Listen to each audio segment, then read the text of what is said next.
কেউ যদি মেরুদণ্ড সোজা করে মুসলমানদের পক্ষে কথা বলে তাহলে পৃথিবীতে তার জীবনের দাম নাই। যেমন যদি আপনারা আপডেট পেয়ে থাকেন, আজকে ইনকিলাব মঞ্চের একজন আমাদের সমবয়সী অথবা আমাদের চেয়ে কম বয়সের হতে পারে, শরীফ ওসমান হাদি, আমার সাথে সরাসরি কখনো দেখা হয়নি, তবে আমি দুই একটা বক্তব্য শুনেছি এবং তার বক্তব্য থেকে মনে হয়েছে মানুষের অন্তরের খবর তো আল্লাহ জানে, একমাত্র আল্লাহই হচ্ছে আলিমুম বিযাতিস সুদূর। কিন্তু বক্তব্য শুনে মনে হয়েছে যে বাংলাদেশের স্বাধীনতা এবং সার্বভৌমত্বের পক্ষে এবং ভারতীয় আধিপত্যবাদীর বিরুদ্ধে উপস্থিত যে কোনো পরিবেশ মোকাবেলা করার জন্য কথা দিয়ে, যুক্তি দিয়ে তার তুলনা বর্তমান যারা নতুন প্রজন্মের মধ্যে রাজনীতি করতেছে খুব কম আছে।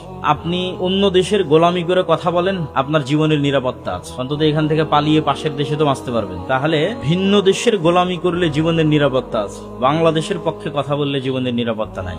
বাংলাদেশের স্বাধীনতা এবং সার্বভৌমত্বের পক্ষে দাঁড়ালে আপনার জীবনের নিরাপত্তা নাই।